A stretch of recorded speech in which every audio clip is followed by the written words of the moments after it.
भारत की 140 करोड़ की जो जनसंख्या है वो सब सनातनी है, सबके पूर्वज एक ही हैं। तो कभी पूजा पद्धति किन्हीं की बदली होगी। मुझे तो नहीं लगता कि ये हिंदू राष्ट्र नहीं है, अलग से बनाना पड़ेगा।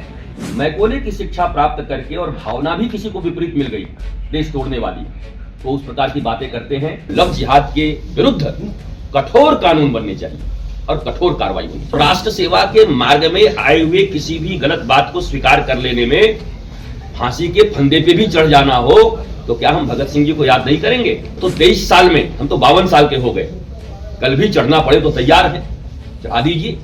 सदगुरु रितेश्वर जी महाराज ने भारत के 140 करोड़ लोगों को सनातनी बताया है। उन्होंने कहा कि भारत में रहने वाले सभी लोग एक ही पूर्वज के संतान हैं, केवल उनकी पूजा पद्धति अलग हो सकती है, लेकिन वह सभी सनातनी हैं। इसलिए भारत हमेशा से ही हिंदू राष्ट्र रहा है। इस देश को हिंदू राष्ट्र बनाने की जरूरत नहीं। उन्होंने ये बातें पत्रकारों के पूछे गए सवालों के जवाब में कही।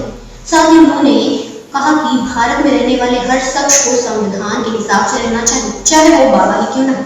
इसके अलावा उन्होंने बीजेपी के पूर्व सांसद बृजभूषण शरण सिंह का भी दबदबा था, दबदबा है और दबदबा बना रहेगा का भी विश्लेषण किया। उन्होंने बताया कि आखिर क्या है पूर्व सांसद के दबदबे का रहस्य।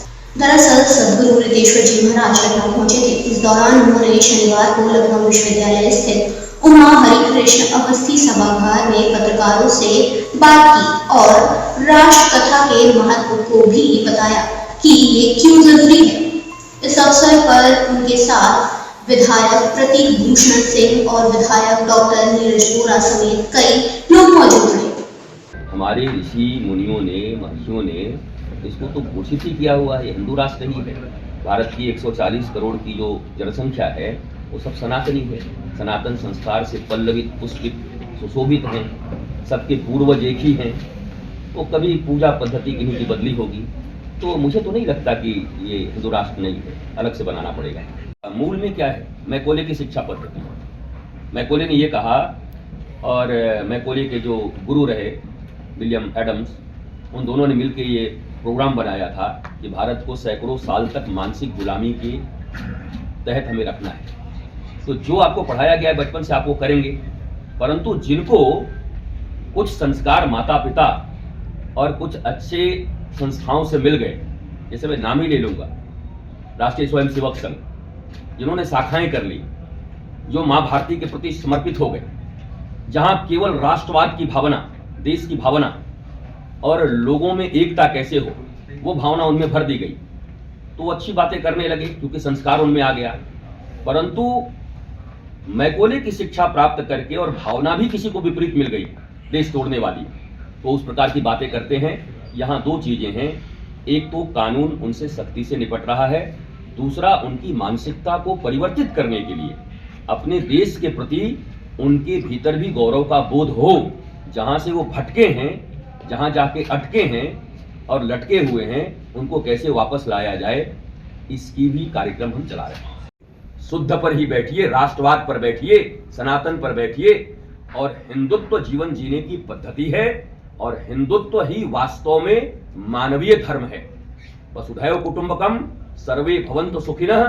क्या अन्य किसी मत में ऐसी भावना आप देखते हैं? तो यह हिंदू की भावना पूरे राष्ट्र की भावना नहीं है, पूरे मानवता, प्रकृति और ब्रह्मांड की भावना है। कि कोई व्यक्ति नाम बदलकर, पहचान बदलकर और आपके जीवन में आ जाए या हमारी बेटी के जीवन में आ जाए, तो क्या वो मानवता के स्तर पर या कानून के स्तर पर जायज है?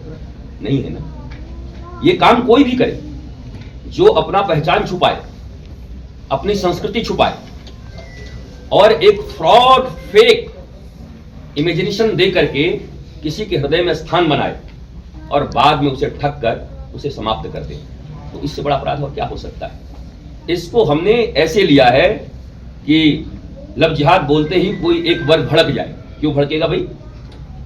उनकी बेटी के साथ भी ऐसा हो तो, इनकी बेटी के साथ ऐसा हो तो, ये एक सामाजिक समस्या है, मानव की समस्या है, और मानवीय समस्या को संवेदना के साथ मिलकर के उसका समाधान देना चाहिए।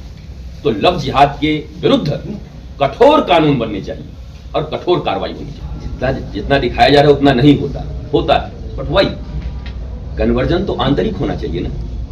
मनुष्य के भीतर परिवर्तन होना चाहिए। मनुष्य जब जन्म लेता है तो हमारे शास्त्रों में है कि अबोध होता है, अबुद्ध होता है, पशु के तुल्य उसका जीवन होता है।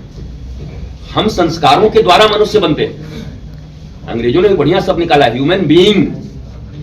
हो रहे हैं, होना है, अभी हुए नहीं हैं। इसलिए मुझे ऐसा लगता है कि कन्वर्जन भी एक समस्या तो है ही। देखिए, समस्या को स्वीकार करने में जब लोग डरने लगे और संकोच करने लगे कि हमारा इमेज ठीक जाएगा कि नहीं, अरे जो गलत है उसको गलत कहने में इमेज खराब हो, चाहे बन जाए, कोई ताली दे चाहे गाली दे। हम हो चुके अवध बिहारी के, कोई भला कहे चाहे बुरा कहे, हम हो चुके अवध बिहारी के। और राष्ट्र सेवा धर्म हमारा, काम न दुनियादारी से। तो राष्ट्र सेवा के मार्ग में आए हुए किसी भी गलत बात को स्वीकार कर लेने में, फांसी के फंदे पे भी चढ़ जाना हो तो क्या हम भगत सिंह जी को याद नहीं करेंगे? वो तो 23 साल में, हम तो 52 साल के हो गए। कल भी चढ़ना पड़े तो तैयार हैं, चढ़ा दीजिए, लेकिन करेंगे वही राष्ट्र के लिए, क्योंकि मुझे पता है यह राष्ट्र विश्व का कल्याण चाहता है। तो राष्ट्र का कल्याण मतलब समझिए विश्व का कल्याण। तो इस मानवता के कल्याण के लिए सतत हम सबों को, कोई विदेशी आकर के जिसके पास कोई ऑथेंटिसिटी नहीं है, उस बैठिए के रूप में, चलो कभी भ्रष्टाचार के कारण अगर अपना कार्ड बनवा भी लिया तो क्या उसका जांच करके फिर उसे बेदखल करने का अधिकार किसी राष्ट्र को नहीं होना चाहिए? अगर राष्ट्र के पास इतना भी अधिकार नहीं है तो किस बात का राष्ट्र है वो? भूलें हो सकती, कमियां हो सकती, परंतु हमारे यहां कहा गया जब जगे तब सवेरा। तो हमें तो स्वागत करना चाहिए कि ऐसे लोग जो भारत की नागरिकता प्राप्त करने के अधिकारी नहीं हैं और अधिकार प्राप्त करके फेक तरीके से और भारत में ही अस्थिरता पैदा करना चाहते हैं, उनके लिए ये बनाया गया है और ये होना चाहिए, और हम इसके प्रबल समर्थक हैं।